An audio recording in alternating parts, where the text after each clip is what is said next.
Damas y caballeros, muy buenos días. La Dirección de Intereses Marítimos de la Marina y el Instituto de Estudios Históricos Marítimos del Perú les da la cordial bienvenida a esta conferencia titulada Juan Sebastián Elcano y la primera vuelta al mundo, en la cual la doctora María Saavedra Inaraja nos va a dar una exposición. Voy a leer a continuación un breve currículum de la, no tan breve, de la doctora María Saavedra Inaraja. Actualmente se desempeña como directora de la Cátedra Internacional del Centro de Estudios Universitarios Elcano, primera vuelta al mundo desde su creación en julio del 2019. Es doctora en Historia de América por la Universidad Complutense de Madrid desde 1998 y actualmente es profesora titular de Historia de América en la Universidad San Pablo de Madrid. Durante años ha centrado su actividad como investigadora y escritora en temas vinculados con las poblaciones indígenas de América, así como en aspectos de la historia de las ideas americanas. Sus trabajos sobre textos, propaganda y narrativa independentista le han llevado a fijarse con especial intensidad en el papel que en este relato jugaron los actores indígenas, el cambio en las percepciones de América desde finales del siglo XIX y el papel relevante de la Iglesia Católica durante la época virreinal como en tiempos de la construcción nacional. Ello se ha materializado en diversas publicaciones y seminarios. Sus estancias de investigación llevadas a cabo en el Instituto Ribagüero de la Universidad Católica en el año 2009, en la Universidad de la República Montevideo año 2012 y la Universidad Católica de Argentina en ese mismo año, le han permitido entrar en contacto con grupos de investigación y con los principales archivos, bibliotecas y hemerotecas de aquellos países. Con motivo de la conmemoración del 5º centenario de la primera vuelta al mundo, ha trabajado y colaborado en diversas iniciativas nacionales e internacionales, entre las que se pueden señalar su participación como ponente en el Seminario Internacional 5º Centenario de la Primera Vuelta al Mundo, realizado en el Río de Janeiro, con el título La Expedición de Magallanes, Elcano, América del Sur, Puerta del Oriente. Ha organizado el curso del 5º Centenario de la Primera Vuelta al Mundo, El Mar que nos une, en la Winter University en enero del 2020. Organización del curso del 5º Centenario de la Primera Vuelta al Mundo, la Armada Española ayer y hoy, Historia, Cartografía y Técnicas Náuticas, en esa misma universidad en el año 2021.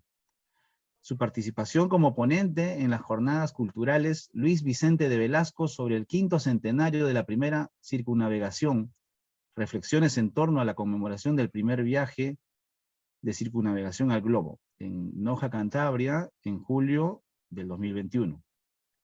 Participación como ponente en el Congreso Internacional 500 años del Océano Pacífico, de la primera vuelta al mundo a nuestros días, la Cátedra Internacional Elcano, primera vuelta al mundo, actuaciones para una celebración global llevada a cabo en Barcelona en septiembre del año 2021. El regreso de Elcano, el Pacífico y la primera globalización 500 años después, llevado a cabo en Santander en julio del 2022. Ha organizado encuentros universitarios internacionales con motivo de las escalas del buque escuela de la Armada Española Juan Sebastián Elcano, durante los cruceros de instrucción conmemorativos a este 5º centenario. Ello se ha realizado en Río de Janeiro, en Montevideo, Santiago de Chile, en la isla de Guam, en Cabo Verde, en Ponce, Puerto Rico, entre los años 2019, 2020, 2021 y 2022. Desde el año 2020 dirige la colección Estudios, Centro de Estudios Universitarios Elcano, y recientemente ha publicado su primera novela histórica titulada El Capitán de la Victoria, Relatos de la Mar, de Juan Sebastián Elcano, en el año 2021. Para finalizar, menciono los premios y distinciones recibidos, como el Premio de Investigación Asociación Caballeros de Yuste en el año 2016, Premio de Investigación Rafael Altamira de la Universidad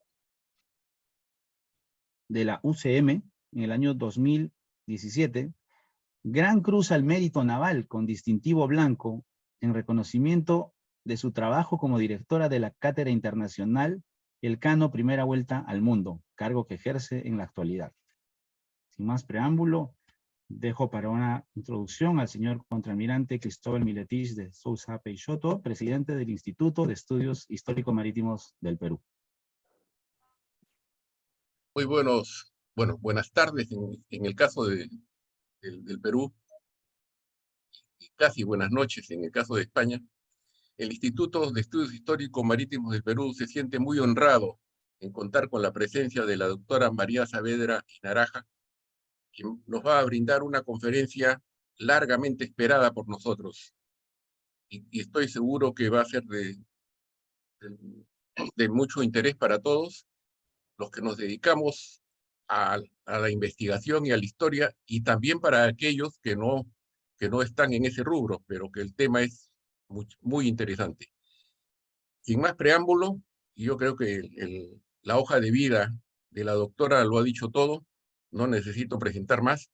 Le cedo la palabra a la doctora María Saavedra para que nos dé la exposición programada. Gracias.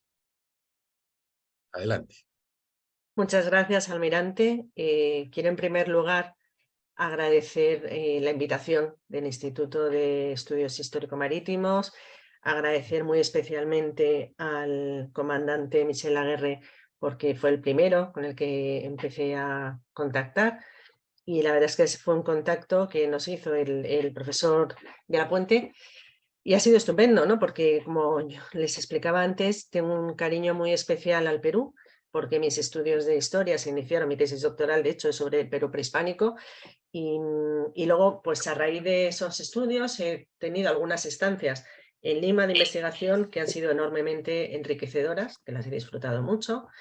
Y la verdad es que hablar de historia naval a este público me da incluso un poquillo de pudor, ¿no? Porque es como decimos en España, lo de vender miel al colmenero, ¿no? ¿Qué les voy a contar de historia naval que no sepan? De hecho, simplemente para poner un poquito en contexto el origen de mi interés y de mi trabajo sobre la historia naval, pues efectivamente en el año 2019 comenzaba el 5º centenario de la primera vuelta al mundo.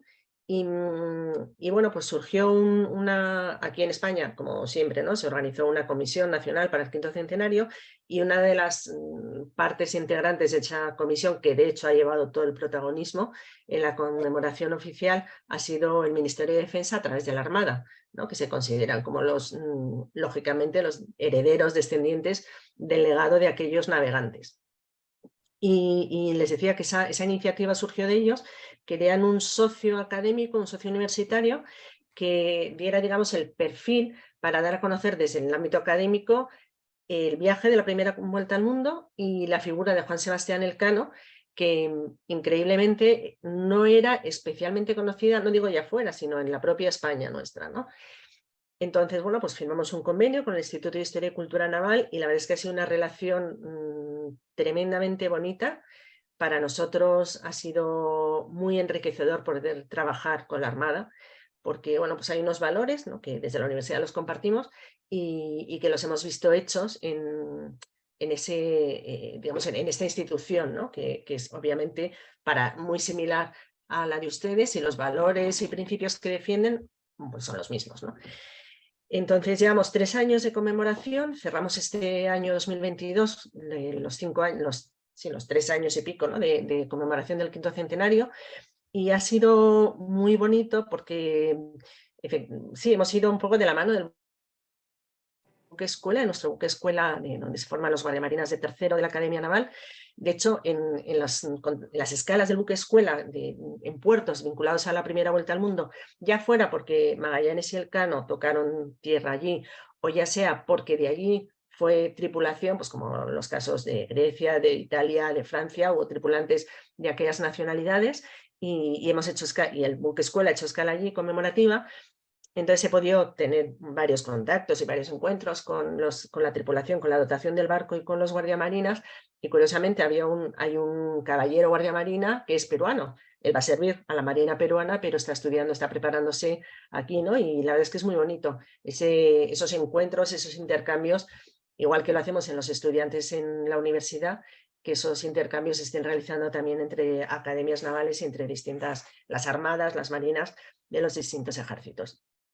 Así que lo que les voy a contar es obviamente un resumen de lo que supuso ese primer viaje, esa primera vuelta al mundo, ese viaje iniciado por Magallanes, culminado por Juan Sebastián Elcano. Y bueno, luego me imagino que si hay un rato para preguntas o incluso para intervenciones, sugerencias, obviamente la preparación de todos ustedes en temas digamos, técnicos navales es muy superior a la mía. Yo he aprendido muchísimo, como les decía antes, con los marinos. Había temas que yo en clase explicaba de una manera pues un poco rápida, sin profundizar demasiado y sin dar quizá la importancia que tenían, pero al comentarlos precisamente con marinos, es cuando yo me he dado cuenta, por ejemplo, de lo que suponía navegar el estrecho, que para un civil, para alguien que no está habituado a la navegación, pues casi es un lugar en el mapa que uno comenta, pero cuando un marino te dice que hoy navegar el estrecho de Magallanes es una auténtica proeza, pues es cuando te das cuenta de lo que eso era en el siglo XVI y con un barco a vela. Así que voy a empezar, a ver si no tenemos problema, que no lo vamos a tener seguro, para compartir la presentación. Yo ahora he dejado de verles a ustedes. ¿Ustedes ven la presentación? No, te ¿Ah, no? vemos, te vemos. Me ven a mí y no ven la presentación. A ver, algo he Juan hecho Carlos, mal. creo que tienes que... Sí, sí, No, no ya, siente. Ya está, ya pasa el está. control. ahora Ahora sí, sí. ahora sí. Ya tiene control. Vale, sí, perdón. Sabía que era un problema mío. Ahora sí, ¿verdad?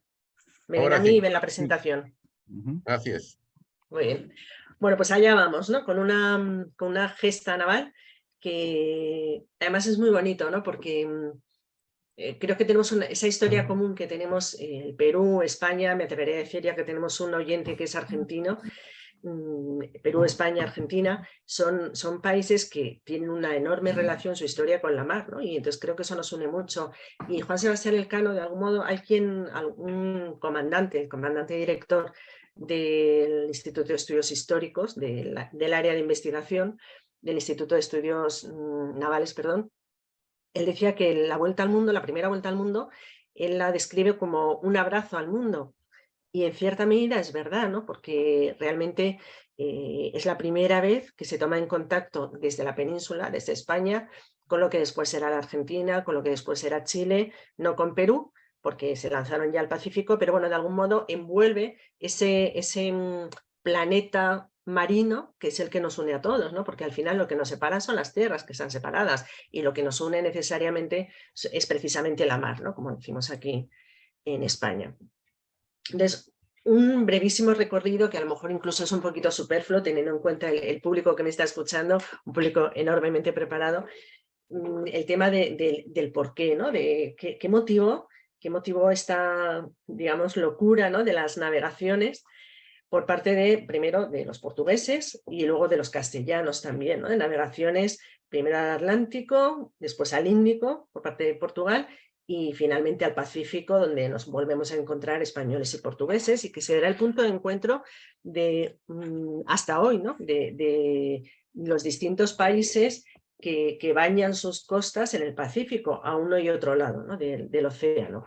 Y sabemos, ¿no? que el sueño y la búsqueda que motivó muchos de estos viajes, pues sin duda la necesidad de comprar las especias, la necesidad de tener especias, que es uno de los bienes más preciados desde nuestra época antigua, desde la edad antigua, ¿no? Sabemos que en Roma se utilizaban fundamentalmente como perfumes, pero también ya se utilizaban, y así fue luego ya en toda la época medieval, como una manera primero de adobar, ¿no? de dar un buen sabor a los alimentos, pero luego también de disimular el mal sabor de los alimentos que se ponían en mal estado, ¿no?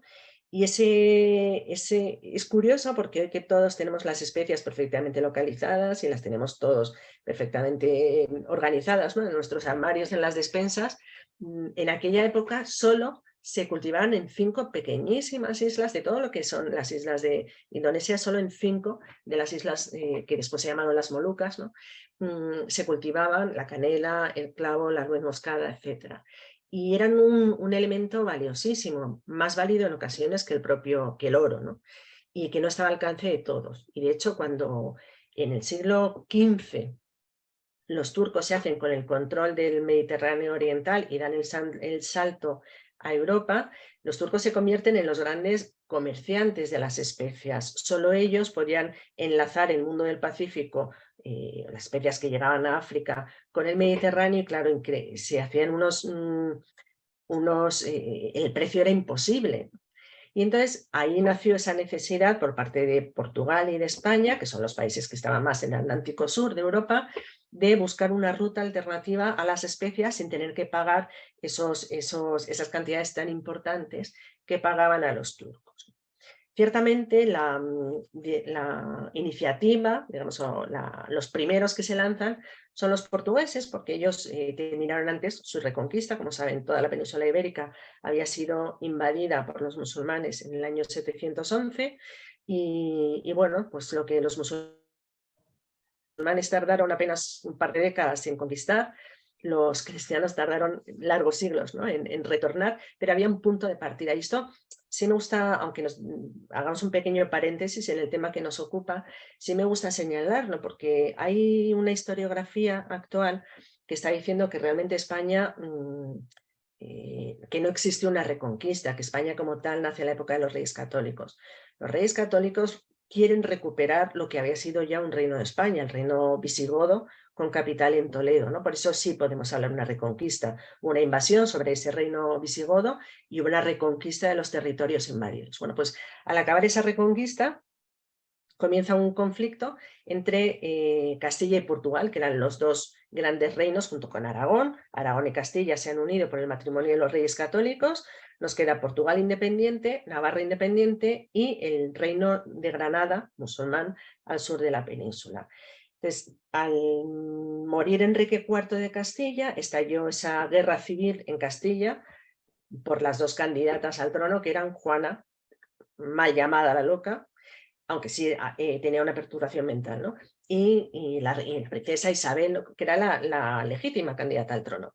Desde esa guerra intervinieron también potencias extranjeras, Portugal del lado de Juana y Aragón del lado de Isabel. Terminó la guerra, como todos saben, con la victoria de Isabel, la católica, que se hace con el trono de Castilla, y entonces hay un pacto que recoge varios acuerdos de paz, ¿no?, que es el Tratado de Alcasovas, que entre otros muchos acuerdos que tienen que ver con los matrimonios, con las fronteras, hay uno de los acuerdos que tiene que ver con las exploraciones, con la navegación de los dos territorios. Y ese pacto viene a señalar dónde sería el espacio natural de navegación y comercio, sobre todo, de los portugueses, y cuál sería el espacio de navegación y de comercio de los castellanos. Y se señala en ese pacto, en ese tratado de Alcasovas, lo que se dice es que a partir de entonces, del año 1479, se van a señalar como dos monopolios, ¿no? Los portugueses podrán navegar hacia el sur, contra Guinea, decían ellos, ¿no?, hacia África, y para los españoles, para los castellanos, perdón, quedarían las Canarias, que ya había sido iniciada su colonización. Entonces, podemos establecer, y por eso he querido dejar este mapa, esta línea azul sería la línea que marca el Tratado de Alcasovas. Esa línea hablaba de al sur. En ningún momento en el Tratado de Alcasovas se plantean qué sucede con el oeste. Hasta el año 1479, que es cuando se firma este tratado, la navegación, tanto portuguesa como castellana, había sido mucho navegación de cabotaje, es decir, una navegación muy pegada a las costas. Por eso ni se planteó qué se podría hacer más allá, ¿no?, navegando, internándose en el Atlántico. Pero entonces llegó Cristóbal Colón a la corte de Castilla, como todos saben, procedente de Portugal. En el año 92 ofrecía a los reyes de Castilla la oportunidad de navegar hacia el oeste, es decir, no por ruta portuguesa, buscando esa ruta hacia las Molucas que los portugueses estaban buscando por el continente africano, rodeando no sé si ven la flechita, pero la ruta portuguesa iría por aquí y seguirían avanzando para conocer una alternativa hacia las Molucas, y Colón lo que propone a los reyes católicos es: vamos a navegar hacia el oeste y llegaremos a las Molucas sin chocar con el territorio portugués, ¿no? Cristóbal Colón, como todos sabemos, llegó al Caribe, en su momento pensó que era Japón, porque también quería que fuera Japón, quería que fueran las islas inmediatamente anteriores a Asia. Es más, parece que hay una población en lo que es República Dominicana que se llama Cibao, en su nombre original nativo, y Colón decía Cibao, esto de ser Cipango, ¿no? Que es el Japón. Entonces él se empeñó en decir que había Japón y que un poco más allá estaba el continente asiático. Y entonces hay una reunión entre castellanos y portugueses para ver si Colón se está metiendo en territorio portugués, si está navegando por las aguas portuguesas, y se llega así a un tratado, después de las bulas papales, pero el tratado que posiblemente es uno de los tratados más importantes de la historia y que determina de alguna manera el futuro, por supuesto, de Europa, por supuesto de Castilla y de Portugal, pero indudablemente el futuro de América y de una gran parte del Pacífico, ¿no?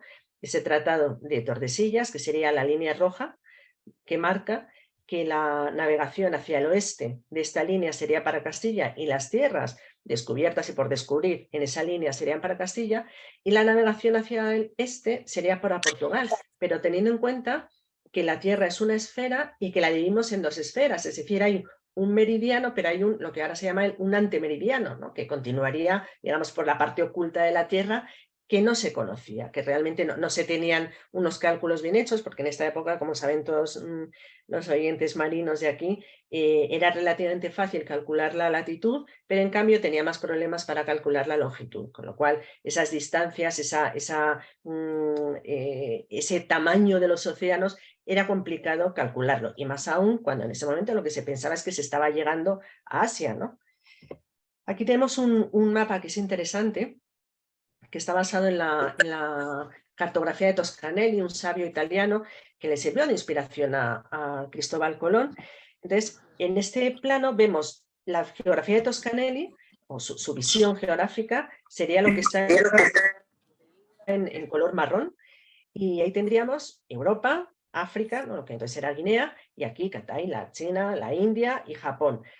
¿Qué sucede? Que se había calculado un cuarto menos lo que es realmente el perímetro de la Tierra. Antes se calculaba que se podía hacer esta navegación desde Europa hasta Asia con dificultad, pero se podría llegar a hacer. Lo que nadie calculaba es que en medio había un continente que separaba dos océanos. O sea, pensaban en ese momento que el océano Atlántico, visto desde el punto de vista eurocéntrico, ¿no? El Atlántico bañaba tanto las costas de Europa como las costas de Asia. El encontronazo, entre comillas, ¿no? Del continente americano hace que cambien no la mentalidad, no como algunos piensan, pues descubrió Colón que la Tierra era redonda o Juan Sebastián Elcano. No, se sabía, en las mentes cultas obviamente, ¿no?, que la Tierra era redonda, pero lo que no sabía eran las dimensiones exactas de esa esfera terrestre, ¿no? Y como digo, se calculaba sobre todo, primero no se sabía que existía América en el centro, y luego las dimensiones de los océanos. Claro, no es un océano, son dos, ¿no? Entonces esto es un error del que partía Colón y que tuvo su importancia también en las previsiones de viaje de Magallanes. En este mapa que tienen delante están las principales líneas de expansión de los portugueses, ¿no? Esa ruta africana, que es la que ellos buscan. Ellos lo que buscan es ir a las Molucas, como hemos señalado antes. Claro, hay varios intentos por el continente africano, hasta que finalmente consiguen doblar el Cabo de Buena Esperanza, el Cabo de las Tormentas, que era un auténtico infierno, ¿no? Doblar ese cabo, y luego siguen haciendo expedición de navegación de cabotaje, se separan aquí, en lo que es Zanzíbar, de la costa para llegar a la India. Y desde allí, desde la India, Malasia y las Islas Molucas, ¿no? Esta era la navegación que hacían los portugueses. Y estos son los conocimientos que se tienen tanto en Portugal como en Castilla. Es muy interesante, una parte muy interesante de la historia es el tema de lo que llamaríamos los servicios de inteligencia, ¿no? El espionaje. O sea, cuánto se movilizaban los estados para conocer los mapas, las cartografías, las cartas de navegación que realizaban los rivales, ¿no? Ese espionaje entre las cartas de navegación de portugueses y castellanos fue una constante, ¿no? Entonces, esta parte del mundo, digamos, se conocía lo que suponía rodear África y llegar a la India. Claro, falta toda la otra mitad de la esfera de la Tierra, ¿no?, por conocer. Claro, cuando Colón se da cuenta de que aquello, sobre todo cuando es España, se dan cuenta de que aquello no es Asia, que es mucho más y lo que ha descubierto Cristóbal Colón, que es un nuevo continente, pero en cualquier caso sigue la necesidad de encontrar ese paso hacia las Molucas, sigue la obsesión por pensarse las Molucas corresponden dentro de ese trazo del meridiano de Tordesillas a las aguas españolas, hay que seguir buscando una ruta alternativa que no sea la africana, ¿no? Entonces lo intentó Balboa, que por tierra lo consiguió, vio lo que él bautizó como la Mar del Sur, lo intentó en 1515-16 Juan Díaz de Solís, que llegó, hizo un poco lo que después haría Magallanes, ¿no? Que es llegar al continente sudamericano, ir navegando hasta llegar al Río de la Plata, ¿no? El Río de la Plata, pensando que podía ser ese paso, Solís se internó y, como saben, la mayoría desembarcó un grupo de la expedición de Solís que fueron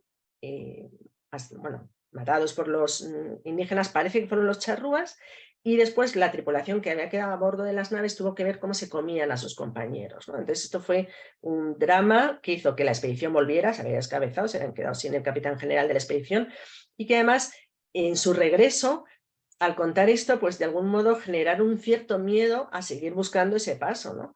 Por lo que le había sucedido a Solís. En este contexto es el contexto en que surge el proyecto que culminará con la Vuelta al Mundo, que en su origen no era la Vuelta al Mundo, ¿no? Los grandes protagonistas de este proyecto los tenemos aquí. Sin duda el primer protagonista que tenemos es Magallanes, lógicamente, ¿no? Fernando de Magallanes, un piloto, sobre todo un militar, más que marino, un militar experimentado, había combatido para el rey de Portugal, había llegado a Malaca, había combatido en el norte de África y, bueno, pues tuvo una serie de desacuerdos con el rey Manuel de Portugal que le hicieron abandonar la corte tremendamente enfadado y rompió con su reino. Y de hecho parece que en esa conversación de la que hay mucho mito, se dice que si Magallanes planteó el proyecto primero al rey de Portugal, esto no tendría ningún sentido, los portugueses tenían ya su camino hacia las Molucas, ¿no? Pero bueno, el rey de Magallanes le vino a decir algo así como que serviría a cualquier otro rey, y el rey le dijo que sí, que se fuera a servir a quien quisiera, pero que se quitara de su vista, ¿no? Y entonces es cuando Magallanes viene a España, y viene a España con un plan secreto que va a plantear al rey Carlos I. Aquí tenemos al rey Carlos I en un retrato que posiblemente representa la época de la que estamos hablando. Estamos ya en el año 1518, el rey acaba de llegar a Castilla para recoger la herencia de los reyes católicos, puesto que su madre, doña Juana, está incapacitada para gobernar, y está en Valladolid. Es un jovencísimo rey. Carlos nace con el siglo, tiene 18 años, y en este momento es joven, inexperto, y además ha sido formado para heredar el imperio alemán. O sea, los reinos del sur de Europa, bueno, pues en la medida en que les sirvan para ir pagándose los gastos de la coronación alemana, para apoyar un poco su gran proyecto vital, que es el imperio alemán, serán bienvenidos, pero no les da especial importancia. Cuenta entre las personas que le aconsejan en ese momento con una figura que es clave, que es don Juan Rodríguez de Fonseca, lo tenemos aquí, que había sido un hombre de confianza de sus abuelos, de los reyes católicos.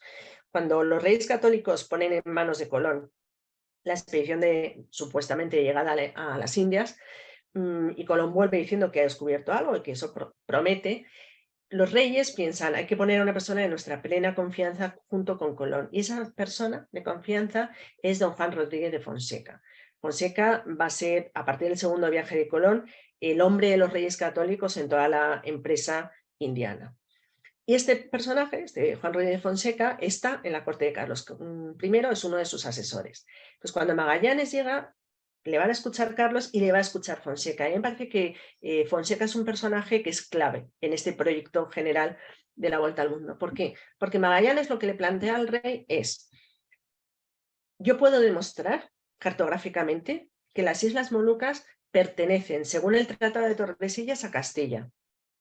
Y además puedo navegar hasta ellas, ¿no? En una ruta alternativa a la portuguesa. Pero aquí lo interesante, más allá de la ruta, es si realmente puede demostrar que las Molucas están de la parte castellana de Tordesillas. Eso es un bien enorme para Castilla. Pero claro, ¿quién le puede decir esto a Carlos? Se lo tiene que decir Fonseca. Entonces, Fonseca, frente a lo que algunos decían, pues este es un portugués despechado con su rey que viene aquí, Fonseca le dice al rey: escúchele, y puede ser un proyecto que nos traiga enormes beneficios si realmente nos hacemos con el control de las Molucas. Entonces, finalmente, Carlos apoya, el rey Carlos apoya la propuesta de Magallanes. Magallanes le dice además que tiene toda la financiación gracias a este otro personaje que es Cristóbal de Haro, y Carlos le dice, bueno, Cristóbal de Haro financiará una parte, pero la corona va a asumir el 60%. Aquí Carlos fue muy hábil, ¿no? Porque de alguna manera toma las riendas del proyecto. Es decir, ya no va a ser un proyecto personal del portugués, por mucho que ahora esté nacionalizado español, le dan el hábito de la Orden de Santiago, que eso es una manera de hacerse español, ¿no? Pero Carlos quiere tener el control de esa expedición, entonces al final la financiación va a ser una parte de Cristóbal de Haro, otra parte de los Fugger, ¿no? De los banqueros alemanes. Y luego aquí tenemos a un personaje, Juan Sebastián Elcano, que de momento no existe, sí existe en la historia, pero no existe en ese proyecto, ¿no? ¿Quién era Juan Sebastián Elcano? Al que luego retomaremos, ¿no? Bueno, pues Juan Sebastián Elcano es un hombre de Guetaria, en el norte de España, de lo que hoy es el País Vasco, con una posiblemente larga tradición marinera, no solo por su tierra, por Guetaria, sino por su familia. Se quedó huérfano relativamente joven. Sabemos poquito de su familia, sabemos que tenía una madre, Catalina del Puerto, muy matriarca, que es una realidad muy presente, ¿no? en nuestro País Vasco, en toda la tradición del País Vasco, y 8 hermanos. Algunos de ellos clérigo, otros también marinos como él. Y este Juan Sebastián Elcano había sido propietario de barcos, es decir, tenía una posición relativamente importante, ¿no? Y según documentos encontrados posteriormente, había puesto el barco al servicio del rey para combatir en el norte de África. Y también por esos documentos que tenemos, también hemos conocido que ese barco tuvo que venderlo a los banqueros saboyanos, en lo que hoy es Italia, porque el rey no le pagaba las deudas que tenía contraídas con él. Él no podía pagar a la tripulación y tuvo que vender el barco para pagar a su tripulación. Por lo tanto, se quedó sin barco. Pero además, con esto incurría en un delito, y es que ningún castellano podía vender barcos que pudieran ser artillados por rivales de España, ¿no? Entonces, bueno, pues esto es lo que sabemos del Elcano antes de que se ponga en marcha esta primera expedición que acabó dando la vuelta al mundo. Lo cierto es que Hernando de Magallanes comienza los preparativos de la expedición, que como todas las de ese momento en Castilla se preparan en Sevilla, ¿no? Que era el gran puerto y cada vez va a ser más, ¿no? El gran puerto de Castilla. Hay un cierto... A pesar de que el rey ha confiado en Magallanes, ha firmado con él las capitulaciones de Valladolid de 1518, en el que se acuerda cuáles son los compromisos que asume Magallanes, cuáles son los compromisos que asume la corona, hay un cierto recelo, ¿no? Hacia el portugués, e incluso le está costando encontrar tripulación española. Entonces, para solventar este problema, Fonseca nuevamente aconseja a Carlos y le dice que ponga a alguien de su plena confianza. Entonces, Carlos primero va a nombrar como veedor de la expedición y como persona conjunta de Magallanes a Juan de Cartagena. Juan de Cartagena fue una persona impuesta por Juan Rodríguez de Fonseca, con lo cual hemos castellanizado un poquito la expedición. Ya no solo es un portugués al servicio de España, sino que además tenemos como el seguro de este Juan de Cartagena, que claramente va a pelear por los derechos y por el servicio al rey de España, ¿no? En esta preparación de la expedición volvemos, como les decía antes, por eso ese mapa de Toscanelli en el que se basa Colón, los errores de latitud. O sea, ahora ya sabemos que hay un continente en medio, pero se calculaba que el Pacífico, lo que entonces era todavía la Mar del Sur, era mucho más pequeña de lo que realmente fue, ¿no? Son estos errores, lo mismo que le sucedió a Colón, que si se hubiera sabido cuáles eran las dimensiones del Pacífico, realmente quizá Magallanes no hubiera planteado esto, porque ni se hubiera planteado que las Molucas estuvieran en la parte española, ni hubiera quizá cometido esa locura de navegar todo el Pacífico. Teletrabajo para el próximo año. Pero bueno, lo cierto es que va adelante con estos errores, ¿no? De no calcular bien las dimensiones del Océano Pacífico, ¿no? Y otra vez, igual que había sucedido. No sé si hay algún micro abierto. 30 días de vacaciones. Que yo creo que habría... De repente me va a tener que salir un viaje de 2 días. Por favor, apaguen sus micrófonos. Por favor, todos apaguen sus micrófonos. Gracias. Muchas gracias. Muchas gracias. Entonces, nuevamente nos vamos a encontrar como con Colón. Colón quería llegar a la India, encuentra algo mucho mayor que ese viaje, que es simplemente la ruta a la India. Y Magallanes también va a descubrir algo mucho más grande que solo la llegada a las Molucas. De hecho, Magallanes no llegó a las Molucas. Magallanes no cumplió con su parte de las capitulaciones de Valladolid. Aquí tenemos, esto me parece muy interesante, es un mapa de los hermanos Reinel, que está fechado en el año 1519, el mismo año en el que Magallanes zarpa con su expedición desde Sanlúcar de la Ramera. Y es interesante porque si se fijan, lo que sobresale de América, que de alguna manera vendría a ser la zona mal ubicada, pero bueno, de lo que hoy es Brasil-Argentina, tiene continuidad por el sur hasta el continente asiático. Es decir, este mapa lo que viene a decir es el océano Atlántico es un océano cerrado y no hay posibilidad de encontrar un paso hacia las Indias, hacia ese mar del sur que ha descubierto Balboa. ¿Es casualidad? Pues quizá no sea tanta casualidad, ¿no? Porque es muy probable que este mapa lo movieran los portugueses en un intento de desmotivar la expedición de Magallanes, en un intento de decir al rey de España, ese paso no existe, si es que tenemos la constancia, una constancia que no era real, ¿no? De que no existe ese paso y que América, las Indias que se acaban de descubrir, entroncan con las otras Indias, ¿no? Por tierra, y por lo tanto no tendría ningún sentido esta expedición de Magallanes. Sea o no cierto que esto lo difundieron los portugueses, sí hay una realidad, y es que Portugal desde el primer momento trató de frenar la expedición de Magallanes. O sea, cuando al rey de Portugal le llegan, a través de su embajador en España, noticias de que Carlos I está organizando una expedición proyectada por Magallanes y que trata de justificar, de demostrar que las Molucas pertenecen a España, lógicamente va a hacer todo lo posible por frenar aquello. Entonces, primero, con suavidad, primero intentan decirle, el rey te vuelve a ofrecer que vuelvas a la corte, te va a tratar, te nombrará caballero, luego con sobornos, finalmente con amenazas. O sea, los portugueses amenazan de muerte a Magallanes si se lanza la expedición. Y luego sabemos que se preparó una armada portuguesa para perseguir a la que se conoce como la Armada de la Especiería. Esto es interesante también porque a veces se ha hablado un poquillo del protagonismo portugués en este hecho, o que la empresa de Magallanes fue una empresa de todos los ibéricos. La realidad es que Portugal, razonablemente en el contexto en el que estamos hablando, trató de frenar y obstaculizar todo lo que pudo esta expedición de Magallanes, ¿no? Así volvemos a Sevilla, volvemos a la Sevilla de 1516, se van preparando, se había acordado en esas capitulaciones de Valladolid, se había acordado con el rey de España y Magallanes que serían 5 las naves que emprenderían que formarían, que construirían esta armada, la conocida como la Armada de la Especiería, la Trinidad, la San Antonio, la Concepción, la Victoria y una más pequeñita, la Santiago, que es la que se intentaría acercar más a las costas para ver si había un paso, si no había un paso, etcétera, ¿no? Como más manejable, más navegable. Aquí he puesto en negrita señalado las personas que van a tener una trascendencia importante a lo largo de toda la expedición, que son, bueno, lógicamente, Fernando de Magallanes, que es el capitán en la Trinidad. Y en la nao Trinidad, iba otro personaje que al final de la expedición va a tener también su importancia, que es Gonzalo Gómez de Espinosa, que lo retomaremos. En la San Antonio va don Juan de Cartagena como capitán de la nao, esa persona que ha nombrado el rey directamente para que sea persona conjunta con Magallanes. Fíjense que sé que me están escuchando muchos marinos, ¿no?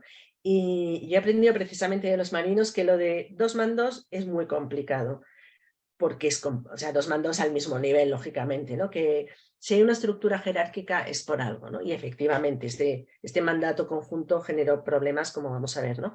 A lo largo de la expedición. En la nao Concepción iba como maestre, es decir, como un oficial, pero no iba ni como capitán ni como piloto, Juan Sebastián Elcano, y en la Victoria como capitán iba don Juan de Mendoza. Bueno, pues estas son las 5 naos que se preparan en Sevilla, que en Sevilla, por orden real además, ¿no? Oyen todos misa, confiesan todos y juran lealtad al rey de España, lealtad que, bueno, pues que luego va a generar algunas diferencias, ¿no? En la manera de responder a esa lealtad. Y que van a salir, primero parten de Sanlúcar, pero bueno, zarpan ya hacia el Atlántico desde Sevilla. Esta es la composición de las tripulaciones. Antes les decía que estaba costando que venían españoles a la expedición, ¿no? Y que aparentemente desde fuera parecía que Magallanes solo quería portugueses. Bueno, pues finalmente el número de españoles, el porcentaje de españoles es más de la mitad del total. Luego, lógicamente hay portugueses y tenemos de varios lugares de España, incluidos 4 esclavos, 2 procedentes del Oriente. Uno de ellos se lo había traído el propio Magallanes, que es Enrique de Malaca, y 2 africanos, ¿no? Entonces, con las cifras tenemos, yo creo que cada historiador tiene su arco en el número, ¿no?, de personas que formaron la dotación de estos 5 barcos, ¿no? Yo he calculado 237 según los últimos recuentos, pero es verdad que en la escala de Canarias posiblemente algunos se quedaron y otros se sumaron a la expedición, con lo cual barajamos entre 235 y 250 tripulantes que marcharon, ¿no?, a la expedición. Y aquí tenemos el recorrido completo de la expedición, ¿no? Yo sí les recomiendo para ver con mayor detalle, ¿no?, aunque ahora vamos a ver algunos de los momentos, digamos, históricos más importantes, pero para ver con mayor detalle la trayectoria, la derrota de la expedición, hay una página web que se llama rutelcano.com y la ha hecho un ingeniero y ha establecido sobre Google todo el trazado, o sea, toda la derrota, pero además poniendo los puntos más importantes, y es una delicia porque va uno navegando a través del globo terráqueo de Google por toda la derrota de la expedición, ¿no? Es muy interesante. Pero bueno, lo cierto es que aquí tenemos toda la expedición y, resumiendo mucho, ahora vamos a ir como les decía, a los puntos principales. Salen 5 barcos de Sevilla con en torno a 240 tripulantes y finalmente, salen con un proyecto que en un principio había sido calculado para 2 años. Esto es importante por el mantenimiento de los barcos, por los víveres, por los cálculos que se hacen de tripulación, etc. Magallanes había hecho una programación de 2 años de viaje y la realidad es que tardan 3 años y vuelve de las 5 naos que salieron, vuelve una sola, la nao Victoria. Al frente de la nao Victoria va Juan Sebastián Elcano con 18 tripulantes. Esta es la realidad de lo que acabamos de celebrar, ¿no? En septiembre del 2022 hemos celebrado los 500 años de la llegada a Sanlúcar y a Sevilla, de lo que quedaba de la Armada de la Especiería.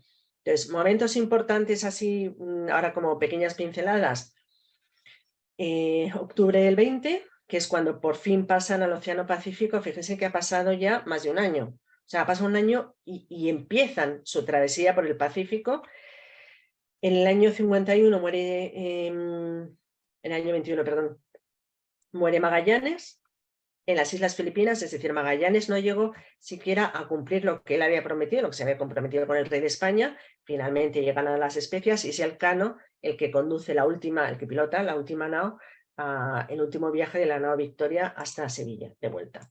Esto se lo he dejado aquí porque ahora, antes de empezar con los detalles de la expedición, hay quien dice que la vuelta al mundo solo se puede comparar a la llegada del hombre a la luna, ¿no? Bueno, pues ustedes, que sobre todo el público marino que me escucha, creo que es muy interesante, ¿no?, pensar si realmente son comparables la expedición del Apolo 11 con todas las pruebas que se habían hecho antes, que en unos días completa efectivamente uno de los grandes hitos, sobre todo en el marco de la Guerra Fría.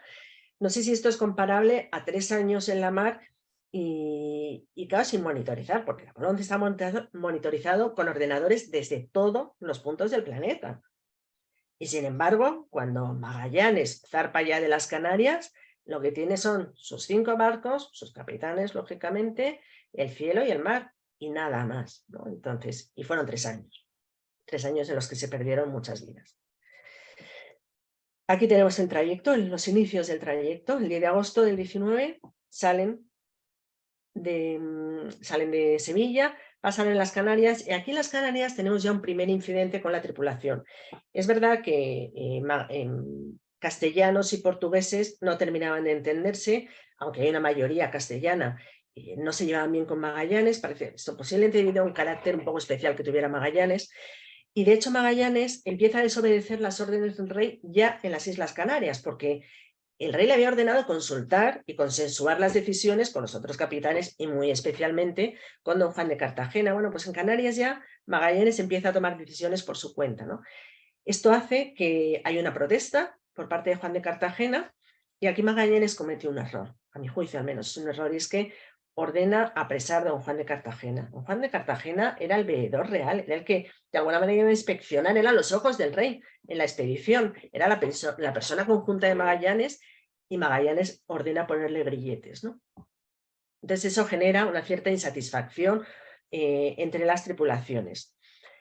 Van a atravesar el Atlántico más al sur de lo que era habitual, lógicamente, llegan a Río de Janeiro en diciembre del 19, ahí claro es el paraíso donde ellos se encuentran, y aquella escala va bien, pero lógicamente tienen que seguir avanzando. Se internan otra vez en el Río de la Plata. A pesar de lo mal que le había salido a Solís el internarse por el Río de la Plata, Magallanes no descarta que sea el paso, pero finalmente pues, el agua dulce, el agua salada es la máxima, no sé, la mejor demostración de que aquello es un río, con lo cual vuelven al Atlántico y siguen descendiendo hacia el sur.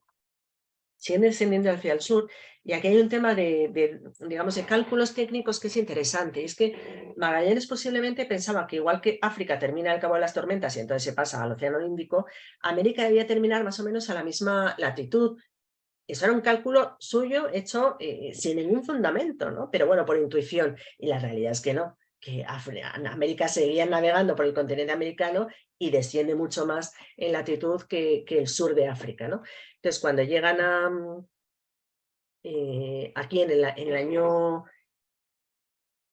20, en marzo del 20, deciden, llegan a San Julián, en la actual Argentina, y decide Magallanes decide que ya es el invierno austral y que hay que invernar.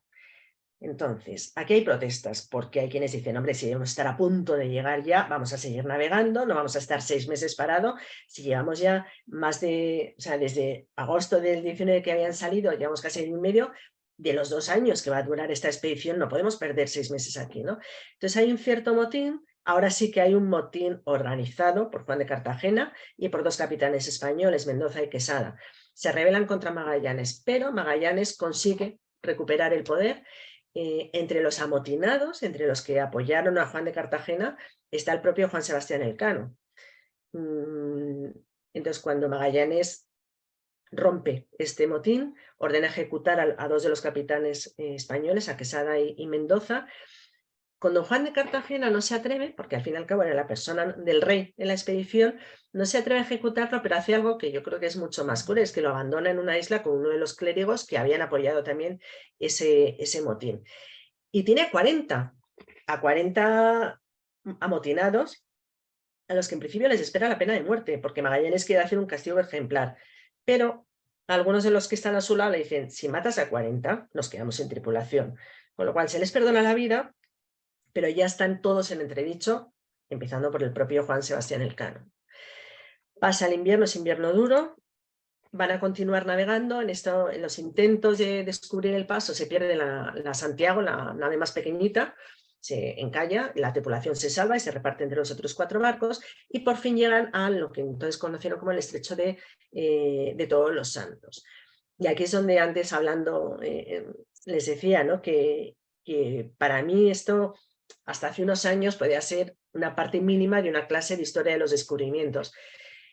Hablando con marinos, he sido consciente de hasta qué punto el atravesar el estrecho fue una auténtica proeza. O sea, fueron 38 días de horror, de infierno, porque hay mucho prueba-error. Hay un intento de internarse por un canal y ese canal acaba en un acantilado, hay que volver a salir al canal principal, ¿no? Entonces, mientras están atravesando el estrecho, han llevado una serie de acuerdos entre las 4 naves que quedan, que son la Trinidad, la Victoria, la San Antonio y la Concepción, de ir siguiéndose unas a otras. Claro, se van separando a medida que van entrando en pequeños canales, pero la idea es que cuando salgan todas se encuentren. Bueno, pues cuando salen por fin la nave de Magallanes, se dan cuenta que hay una que no ha vuelto, que es la San Antonio. Y ellos no lo saben, pero es que la San Antonio, antes de internarse en el paso, antes de entrar en el estrecho de Magallanes, decidió desertar. En la San Antonio es en la que iba de capitán don Juan de Cartagena. y lógicamente la ejecución, aunque no fuera física, pero el hecho de haberlo abandonado en una isla perdida era una ejecución, les había tocado, ¿no?, a los miembros de esa tripulación, de esa dotación. Entonces decidieron regresar a España y sabemos que cuando llegaron a España acusaron a Magallanes de traicionar los compromisos que había tomado con el rey.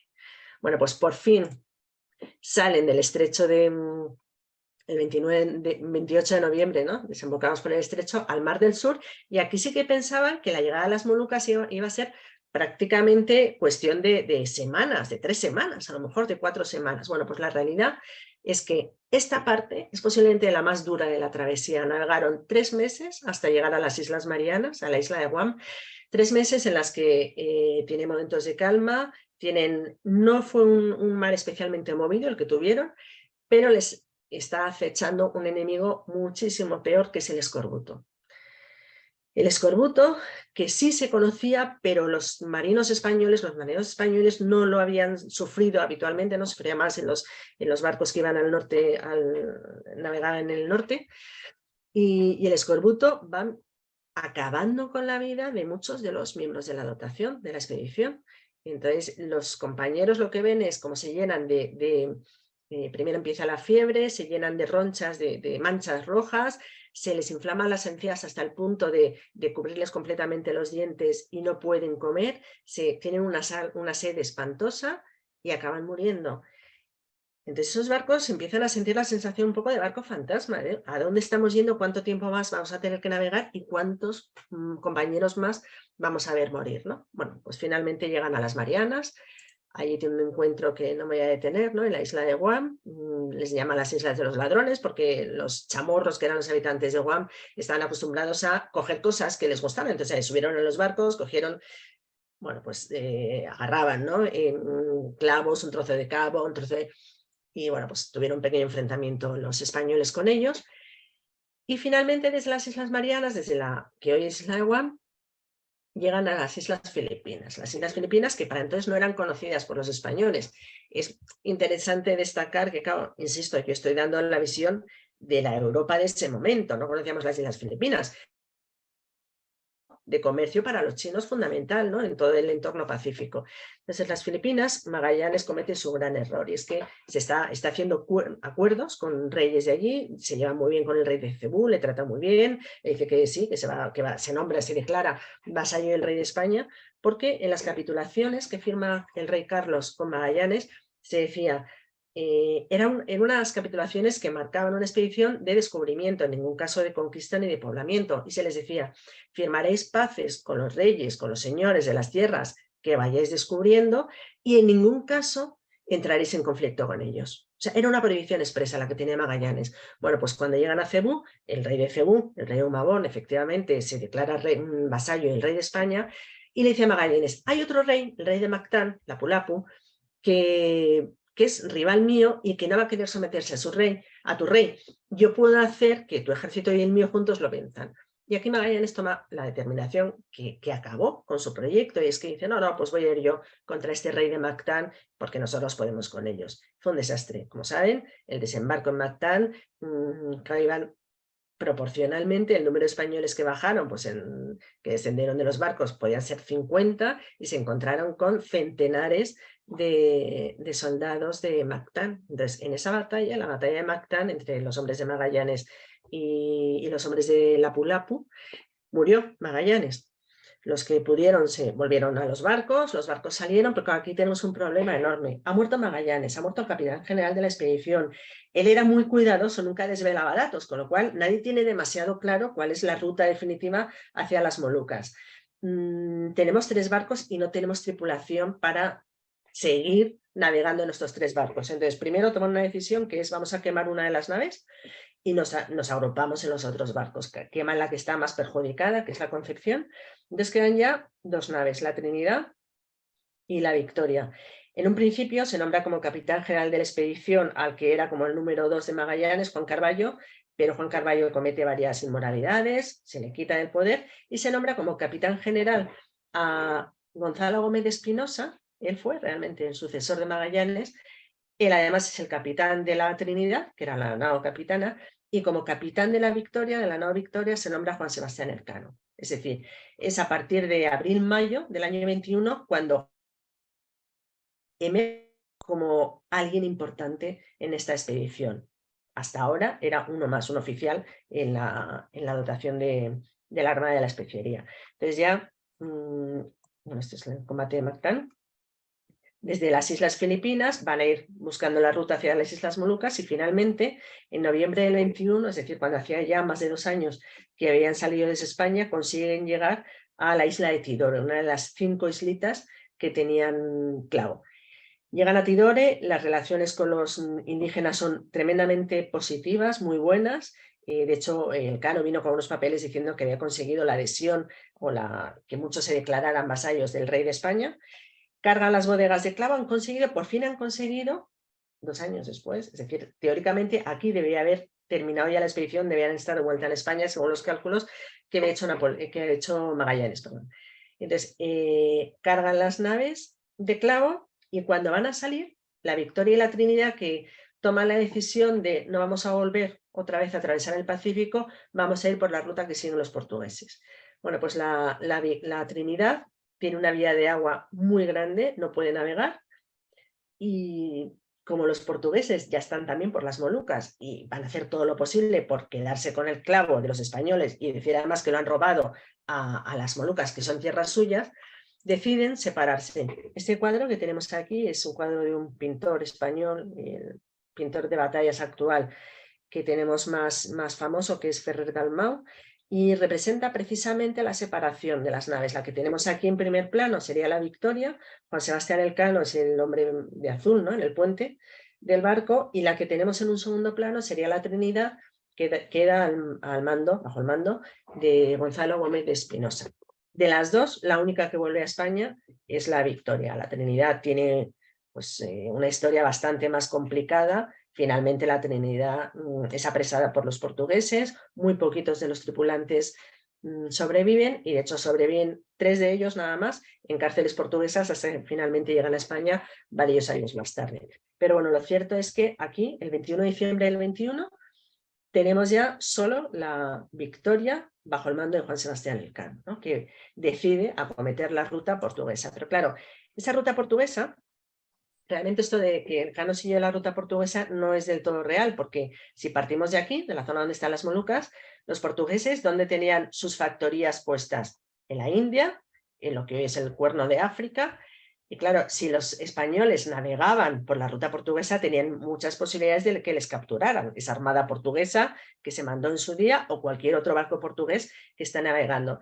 Recordemos que tenemos una nave que lleva 2 años y pico navegando, que está muy estropeada. O sea, de hecho, el cronista de la expedición, que es Antonio Pigafetta, nos cuenta cómo estaban bombeando permanentemente para sacar el agua. Pero además dicen, no vamos a hacer esa navegación de cabotaje que hacen los portugueses porque no queremos encontrarnos con los portugueses. Hacen de hecho además un juramento expreso de no tocar tierra portuguesa y se alejan, se enterran en el Índico. Entonces son los primeros europeos, que sepamos, que navegan por el Índico hasta el Cabo de las Tormentas, al Cabo de Buena Esperanza. Pues son otros 3 meses bastante infernales. El paso del Cabo de las Tormentas, como saben los marinos que me escuchan, esa zona es donde se juntan la corriente, 2 corrientes y generan unos remolinos tremendos. Y de hecho, en el derrotero de Francisco Albo, que iba a la expedición, cuenta cómo, midiendo la latitud de varios días seguidos, se da cuenta que es que estaban pasando por el mismo sitio porque navegaban en círculos como consecuencia de esos remolinos. Finalmente consiguen pasar el Cabo de las Tormentas y ir navegando hacia el norte. Tenemos un barco, vuelve el escorbuto, empiezan a morir casi a diario los hombres del Elcano y llega un momento cuando ya se están acercando a las Islas Canarias, realmente cuando están llegando a las islas de Cabo Verde, que eran portuguesas, en que tienen 2 opciones. O seguimos hacia España sin víveres, sin agua, solo les quedaba arroz, el agua ya no tenían agua potable. Entonces seguimos hacia España y a lo mejor lo que llega a España, si es que llega, es un barco fantasma lleno de cadáveres. O bien nos arriesgamos a hacer escala en Cabo Verde, tratar de aprovisionarnos de agua y de víveres, decimos que venimos de América, no podemos decir que venimos de las Molucas, decimos que venimos de América, que somos el resto de una expedición que se ha perdido, y con esa escala podríamos sobrevivir hasta llegar a España. Entonces, en este caso, Elcano, que así como para la travesía del Índico se impuso y dijo, no vamos a hacer la ruta portuguesa, nos vamos a alejar de la costa, aquí se está jugando la vida de su gente, se está jugando la vida de la tripulación. Entonces decide que sea la tripulación la que decida. Están en el momento más crítico de la expedición en que hay que tomar una decisión y somete a votación. Paramos en Cabo Verde con riesgo de acabar todos en las mazmorras, en los calabozos de los portugueses y que nos quiten el clavo, o bien seguimos avanzando y a lo mejor desaparecemos en la inmensidad del océano. Entonces la gente vota y deciden hacer la escala en Cabo Verde. Y finalmente hace la escala en Cabo Verde. En Cabo Verde, lógicamente, no atraca el barco en la costa, sino un poquito más separado. Entonces va un batel, un pequeño barco, va yendo y viniendo desde tierra, desde la isla de Santiago hasta el barco, pero parece que alguno de los españoles decidió sacar el clavo para comerciar. Y en ese momento se dieron cuenta de que no venían de América, que venían de las Molucas. Entonces los 13 que habían ido en el barco pequeño, el batel, a Cabo Verde a comerciar, son hechos prisioneros por los portugueses y Elcano tiene que largar velas, levar el ancla y marchar hacia España. Y finalmente llegó a España, a Sanlúcar de Barrameda, el día 6 de septiembre del año 1522, a Sevilla, remolcado por un barco de Sanlúcar el 8 de septiembre. Y para terminar esto, solo les diré algo que dice mucho del carácter de Juan Sebastián Elcano, y es que cuando llega a Sanlúcar no sale del barco, pero se encierra a escribir y escribe una carta al rey en el que le cuenta, lo primero, tendrá que sabrá su majestad, su alta majestad, que hemos dado una vuelta a toda la redondeza de la tierra, o sea, es consciente que por primera vez en la historia alguien ha completado la circunnavegación y además le hace una petición. Y la petición es esos 13 españoles que han quedado presos en Cabo Verde, le pide al rey que gestione con el rey de Portugal el rescate de esos 13 tripulantes. Yo creo que dice mucho, ¿no?, del Elcano, porque por una parte, desde el punto de vista, digamos, de la Armada, de la Marina, sabe que acaba de hacer una gesta épica, y por otro lado no se olvida de esos 13 compañeros que han sufrido todas las penalidades, igual que él, durante 3 años, pero que han quedado retenidos por los portugueses.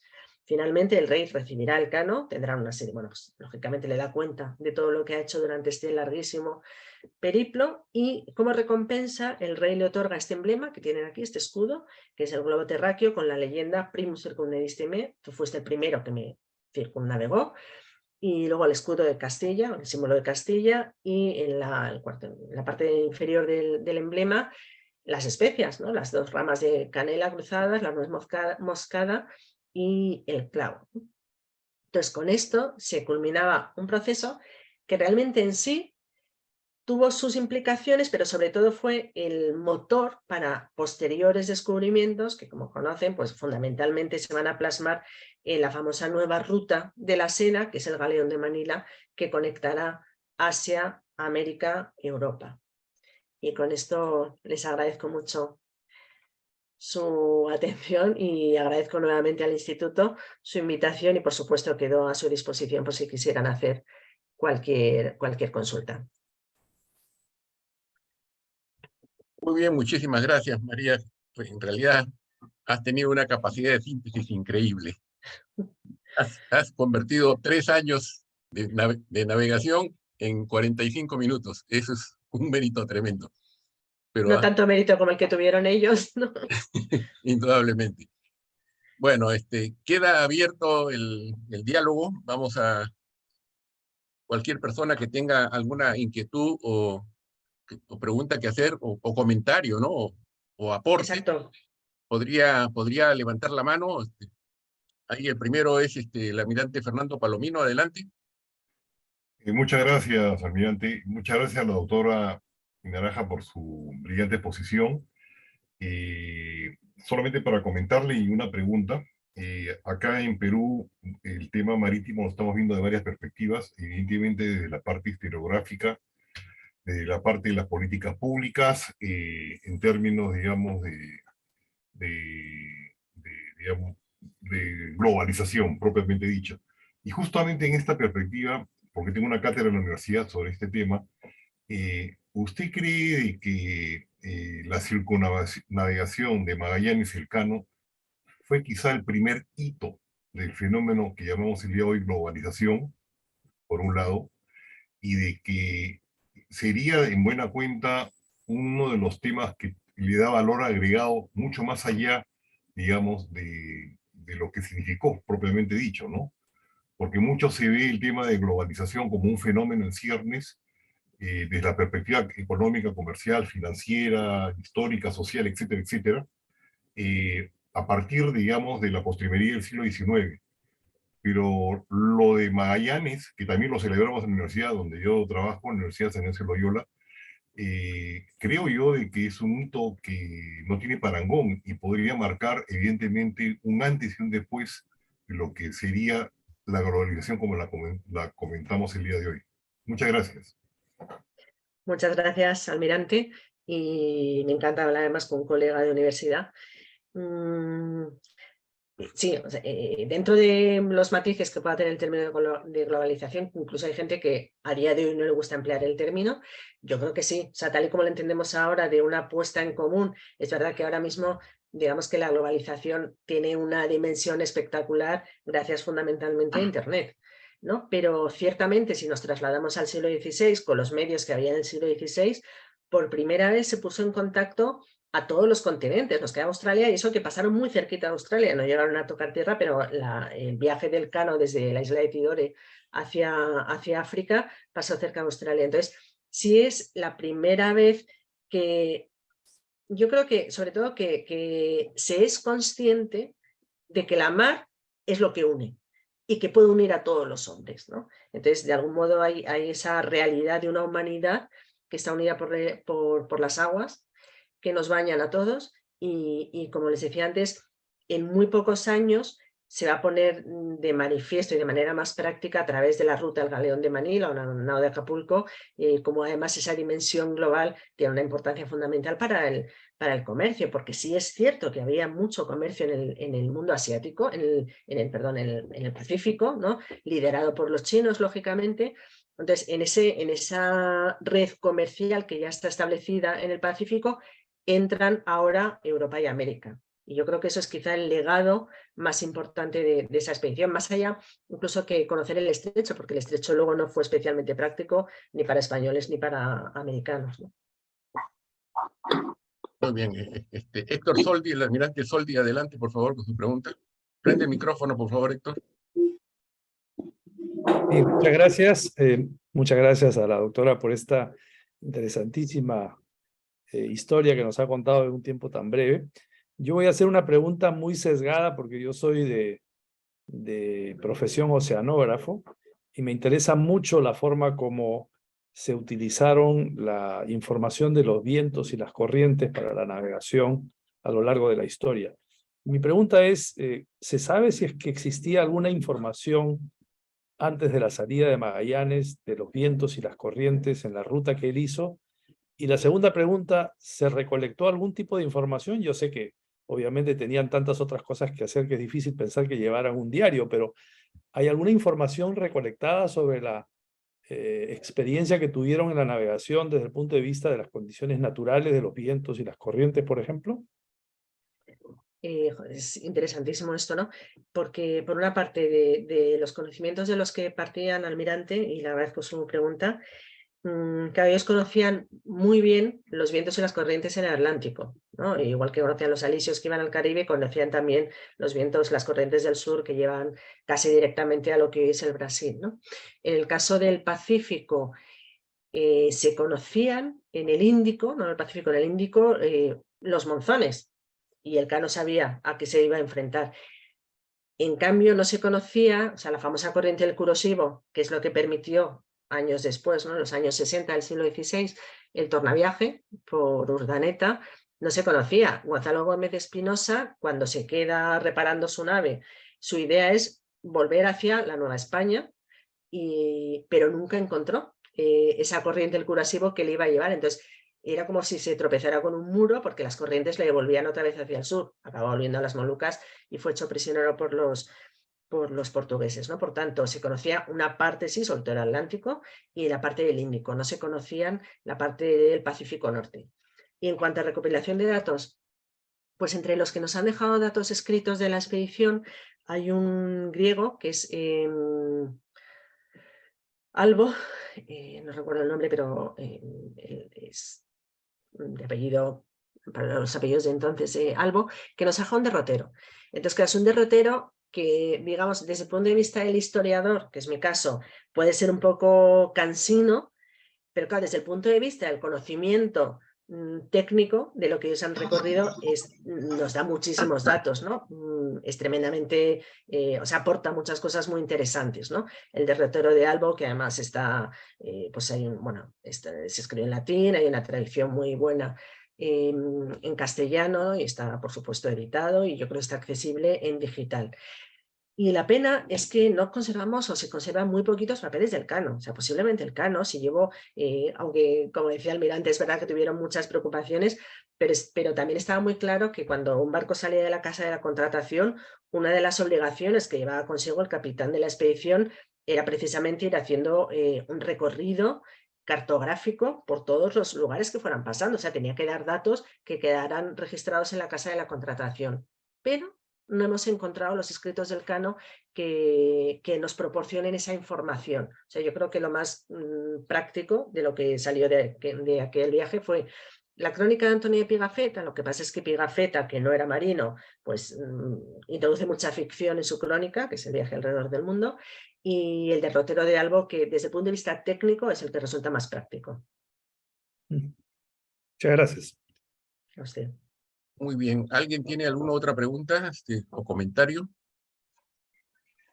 Yo quisiera agregar algo. Casualmente, hace muchísimos años, yo leí un libro escrito por Stefan Zweig, que se llama Magallanes. En ese libro se relata con mucho detalle y con la pluma de Stefan Zweig, que ha sido uno de los grandes escritores del siglo XX, el detalle sobre todo de la etapa previa al viaje, todas las desavenencias que tuvo primero con su rey, con el rey de España, con el rey de Portugal, y después todo lo que tuvo que hacer para poder conseguir el apoyo español. Y efectivamente ahí lo relata como una persona hosca, que tenía mal carácter, que le gustaba más el enfrentamiento que el diálogo. Entonces ese tipo de persona es la que comandó la expedición. Nosotros en la Marina, que hemos tenido también muchísimas veces comandantes de ese tipo, sabemos lo que eso significa, ¿no? Pero les recomiendo al que tenga tiempo e interés, ese libro es magnífico. Bueno, ese libro lo he vuelto a leer después de 60 años y por supuesto no me acordaba de nada. Es como leer un libro por primera vez, pero es una narración muy, muy, muy linda. Bueno, no quiero acaparar el micrófono. Aquí veo que Gaetano Guevara tiene una pregunta. Le cedo el micrófono. Adelante, Gaetano. Almirante, buenas tardes. Doctora, muy buenas tardes. Muy agradecido por la exposición. Hace 40 años tuvimos la oportunidad, el año 1987, de visitar la Escuela Naval de Sagres, en Lisboa. En esa oportunidad, en esa visita que realizó el crucero de verano de la Armada Peruana del año 87, en Portugal nos dijeron, había un personaje, un navegante cercano a Magallanes, que era Rui Faleiro. Y este Rui Faleiro supuestamente es el que tenía la información de lo que después va a ser el estrecho de Magallanes. Y se acerca a Magallanes, y Magallanes se acerca a la casa de contratación, a Reina Español. Y supuestamente no lo embarcan a Rui Faleiro, se queda en Sevilla. ¿Qué sabe algo al respecto? Porque más o menos como que los portugueses decían de que en esa época que había una competencia entre marinos españoles y portugueses y el Tratado de Tordesillas, había bien marcada esa situación, ¿no? De que supuestamente los portugueses tenían mayor conocimiento geográfico del área que los españoles. Exactamente. ¿Qué opina al respecto? Primero, agradezco al almirante esa puntualización de la biografía de Magallanes, que es espectacular, efectivamente, y la de Stefan Zweig, o como se quiera pronunciar. Solo un pequeño matiz, y es que Zweig conoció solo la crónica de Pigafetta, y Pigafetta no menciona al Cano, más que en el momento del motín. Entonces, de alguna manera, o sea, lo que pretende hacer, que es la biografía de Magallanes, es magistral, pero se quedaría como incompleta la expedición, ¿no? Simplemente, pero efectivamente, yo no me canso de leer este autor porque creo que las mejores biografías que yo he leído las ha escrito él. Y contestando al señor Guevara, efectivamente, cuando Magallanes se viene, o sea, se viene de Portugal para España, él viene acompañado de Faleiro. Magallanes es el militar, Faleiro es el cartógrafo. O sea, efectivamente ha señalado usted muy bien que la información, digamos, técnica cartográfica la llevaba Faleiro. Y hablan de que ellos tenían un globo terráqueo, no está muy claro si realmente lo tenían o no. Pero cuando llegan a España, las capitulaciones, esas con el rey de España en el año 18, 1518, las firma de una parte don Carlos, rey de España, y de otra parte Magallanes y Faleiro. Es decir, en el principio del proyecto Faleiro era tan importante como Magallanes, y como ha señalado usted, era posiblemente el que tenía los conocimientos técnicos. Pero Faleiro tenía algún tipo de enfermedad mental. Y es el propio Magallanes el que en un momento dado decide prescindir de su compañía. El rey está de acuerdo, lo apartan y de hecho ingresa en un centro de salud, ¿no? ¿Hasta qué punto era real que Faleiro estaba enfermo y era justificado haberle dejado en tierra? No lo sé, pero lo cierto es que le dejan y que los conocimientos que tuviera son los que ya tiene Magallanes, y con esos conocimientos que él ha adquirido gracias precisamente al apoyo de Faleiro, son con los que se lanza a navegar. ¿Podría aportar sobre esta pregunta? Sí, claro. Precisamente el libro de Stefan Zweig, aunque esa es la pronunciación que yo le doy, ¿no? Sé que los españoles a veces cambian un poquito. Pronunciamos fatal. O mejor dicho, nosotros los peruanos la cambiamos No. a lo mejor. No. Este es un escritor austriaco, dicho sea de paso, ¿no? En el libro de Magallanes habla sobre Ruy Faleiro. Y efectivamente Ruy Faleiro era el que conocía la parte técnica. ¿De dónde la había sacado? Hay varias versiones, pero según lo que dice en este libro de Magallanes, la entrada que había descubierto él parece que era el Río de la Plata, porque habla de la latitud 40 o 42 grados sur, y el estrecho de Magallanes queda en la latitud 52. Entonces había una larga distancia entre los dos puntos. Ahora lo que yo no me explico es como un navegante que sabe que debe diferenciar pues, el agua salada del agua dulce, cómo confundió, cómo pensó que el Río de la Plata continuaba siendo la prolongación del mar y que llegaba hasta el otro lado. Pero cuando Magallanes se presentó, donde el rey de España, él le dijo que sí existía ese paso, y así lo convenció. No es que iba a averiguar, sino él dijo, existe el paso, y yo voy a llegar a él. Bueno, al menos es lo que he leído. Sí, es totalmente cierto. No tengo nada que añadir porque es correctísimo. Muy bien. ¿Alguien más tiene alguna otra pregunta? Doctora, para que confirme si Magallanes bautiza a los indios patagones y le da el nombre de Patagonia. Perdón, ¿quién está hablando? El señor Guevara de nuevo, Gaetano.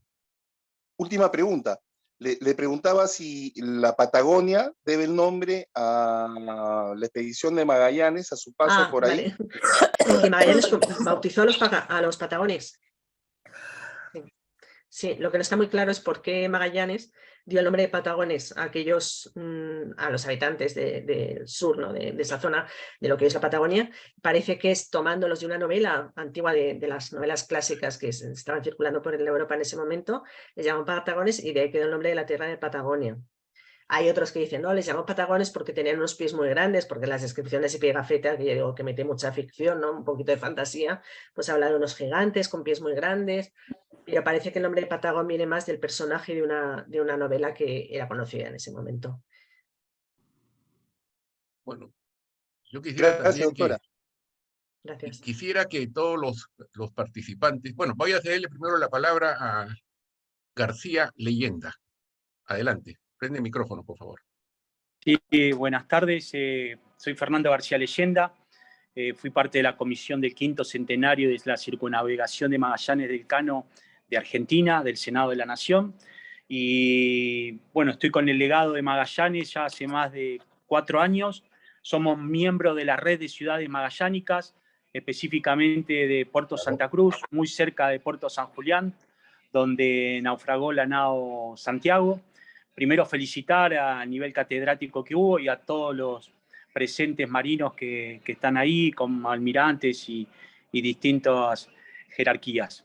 Agradezco la invitación que me hizo llegar el contraalmirante Marcelo Tarapou. Y bueno, hablando del tema de Patagones, soy nacido en Puerto San Julián y bueno, soy un patagón. Y bueno, una de las moralejas, como contó la doctora, simplemente fue por el tema de lo grande de los pies y los tamaños de ellos en altura y eso. Así que me gustaría estar en contacto para futuros eventos que se puedan hacer en conjunto, ya que he viajado hace pocos días a Portugal y también estuve tratando de participar en la Academia de Marina que se va a hacer el día 22, 23 y 24 de noviembre. Y siempre lo que sea con este legado de Magallanes a disposición de todos ustedes. Mi mail es fgleyenda@hotmail.com y agradecido de ya por dejarme participar. Muchas gracias. Disculpe, Fernando, ¿hotmail o Gmail? fgleyenda@hotmail.com. Vale. Ya. Pues, Quiero saber, antes de que le contestes a él, por favor, para que sea una respuesta conjunta para los dos, le voy a ceder la palabra también a Santiago Jobs. Adelante. Perfecto. Gracias, almirante, por esta oportunidad de haber, y gracias a la catedrática, doña María Saavedra. Yo quiero primero hacer un comentario y segundo, hacer una petición. Mi primer comentario es que conocí la nao Victoria, que es la réplica de la nao Victoria, que está en Sevilla, ¿no es cierto?, en el Guadalquivir, ahí en las orillas, porque yo tengo un hijo que vive en el barrio de Triana, ¿no? Mis 3 hijos viven en España, mi hijo mayor vive en Triana, y bueno, yo con mucho orgullo una casaca que me compré ahí. Tengo una pregunta para la catedrática, es ¿cómo se recibe la llegada del Cano en Sevilla el momento que termina esta navegación? Porque tengo entendido que antes, creo que llega el 8 de octubre o el 8 de septiembre, el 8 de septiembre me parece, sí, y tiene unas recaladas antes, el 6, en otros puertos, pero ¿cómo era el júbilo? ¿Cómo se recibe esta proeza, ¿no? Y la segunda pregunta es pedirle la autorización tanto al almirante Miletich, que ha sido el organizador de esta, y a la profesora, porque yo soy gerente de la Fundación Academia Diplomática del Perú. No soy la Academia Diplomática del Perú, soy una entidad privada adscrita a ellos y tengo en este momento 280 alumnos que están preparándose para postular a la Academia Diplomática y me encantaría darle colgar esta ponencia para que los alumnos en el tema de globalización puedan apreciar el valor del mar y desde qué momento el mar tuvo la influencia que tanto Magallanes como el Cano nos han traído hasta nuestros días, y como usted brillantemente expuesto y como cada uno de los participantes con sus preguntas y nuestro colega de Argentina nos ha podido explicar que existe toda una organización de Magallanes, poderlo transmitir a estos muchachos jóvenes ya graduados, porque me parece interesantísimo lo que usted ha expuesto en relación a que este fue prácticamente el primer paso de lo que hoy le llamamos la globalización, ¿no? Sobre todo para personas que quieren ser diplomáticas y que van a vivir rotando por el mundo como lo hacemos nosotros los marinos. Nuevamente, muchas gracias. Gracias al almirante Cristóbal Miletich y estoy encantado de su respuesta y espero que me puedan autorizar a hacer esto. Gracias. Perdóname, María, nuevamente te interrumpo. por supuesto. Yo quisiera responder la segunda parte de la pregunta, no responder, sino decirle que esta charla ha sido grabada, ¿ya? Y con permiso de la doctora, vamos a hacerla pública. A todo el que la quiera, simplemente nos tiene que pedir una copia y nosotros se la enviamos sin ningún problema. O sea, la vamos a hacer famosa a la doctora María Saavedra en el Perú. Adelante. Por lo menos mis 280 alumnos, estoy seguro que la van a escuchar, porque justamente le acabo de decir al director de educación que programe una tarde para que puedan escuchar su conferencia, que me parece interesantísima. Gracias. Y gracias, almirante, por su aclaración. Adelante, María. Muchas gracias, almirante. Muchas gracias a los dos.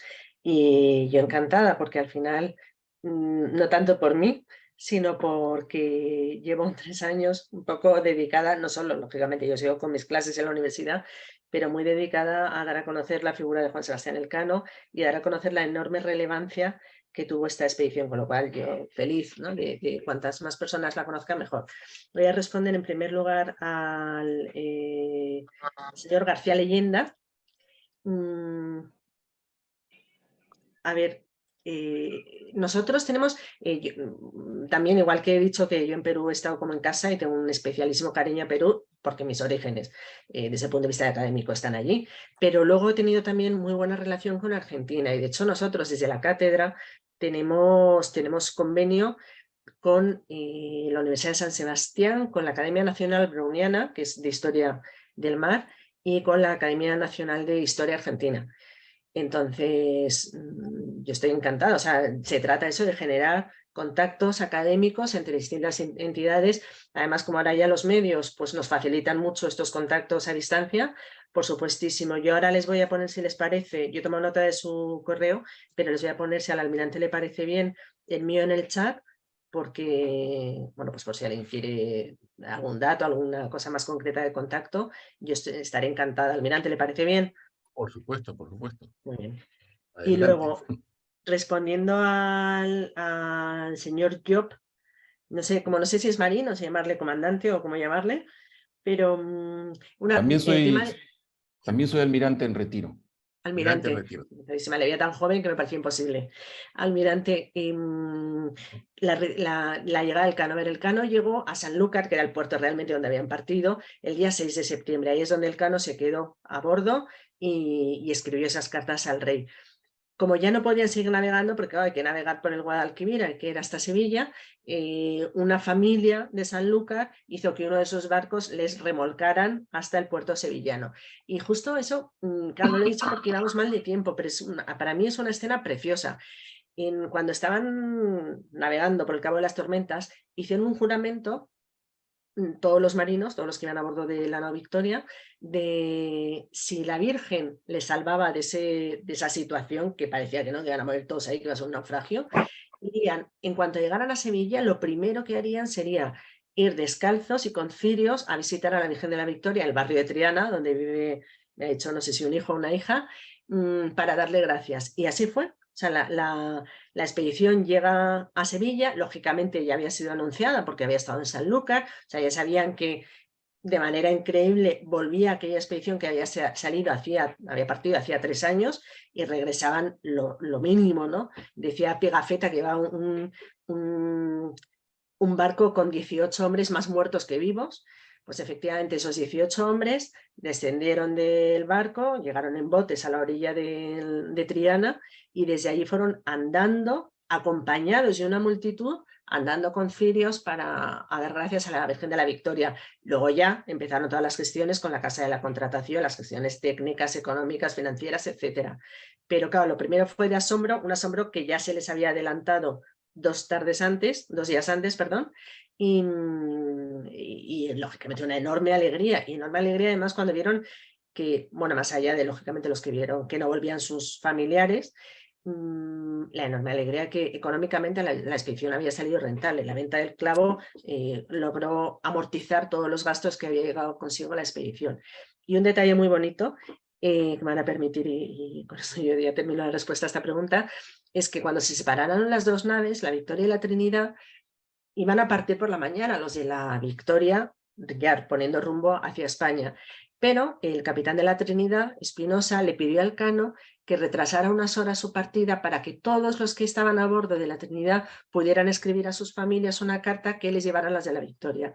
Entonces, uno de los aportes bonitos que trae esta expedición, más allá de la bodega llena de clavo, son las cartas de familiares que la mayoría no volverían a España, ¿no? Porque de la Trinidad quedaron 5 vivos, ¿no? 3 volvieron primero y otros 2 después. Bueno, pues las cartas de esos familiares que habían sido el último pensamiento que quisieron lanzar a España, ¿no? Muy bien. Tenemos una pregunta última de Gaetano Guevara. Adelante. Doctora, en su obra, ¿no? Usted ha escrito varios libros. En la Universidad Nacional Mayor de San Marcos llegó el capitán de la Victoria,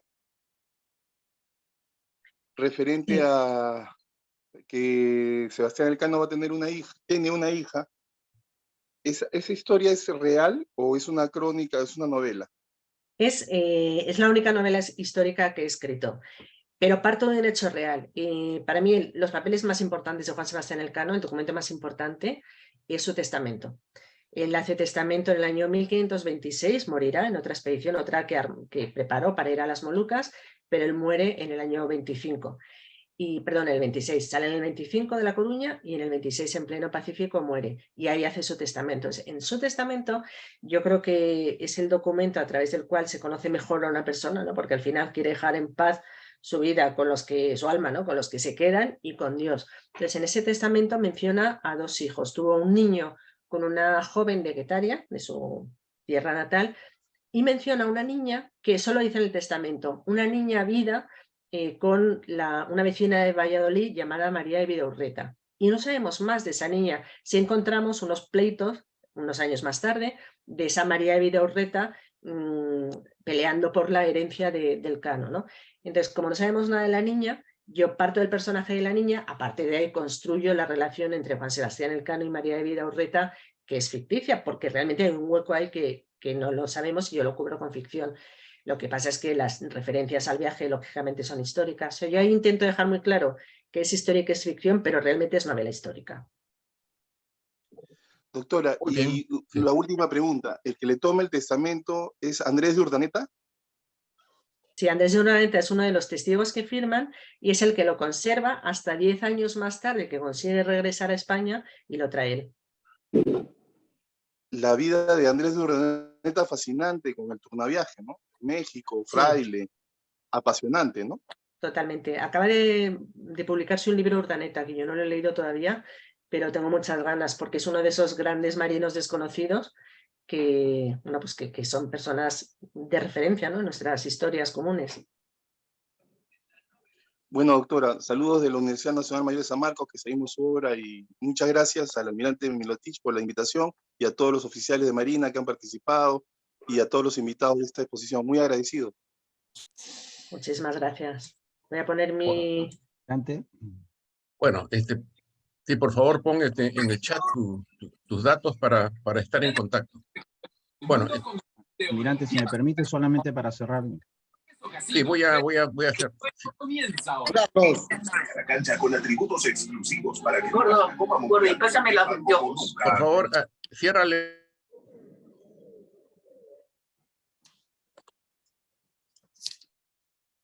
Almirante, su micrófono. Ya. Yo simplemente quería cerrar esta mañana cultural que hemos tenido, en nuestro caso mañana o mediodía, que ha servido como un cierre de lujo de todo el año que hemos tenido una serie de conferencias relacionadas con diferentes temas. La mayoría de ellos, por supuesto, relacionados con el mar, ¿no? Pero de todas maneras, creo que, si bien estoy diciendo que estamos cerrando, no quiere decir que en el mes de diciembre no vayamos a tener alguna más. Lo que pasa es que no la tenemos programada todavía. Hemos estado dando charlas de diferente tipo todos los días lunes. Esta vez lo trasladamos. Esta vez hemos tenido 2 esta semana, una el lunes y ahora el miércoles. Creo que una de los objetivos que tiene el Instituto de Estudios Históricos Marítimos es fomentar la cultura naval de la gente, del poblador peruano.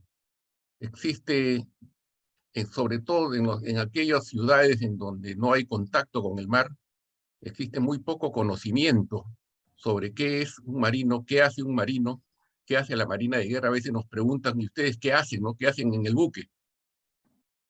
y no se dan cuenta que el desarrollo que ha tenido el mundo y que sigue teniendo es gracias al mar.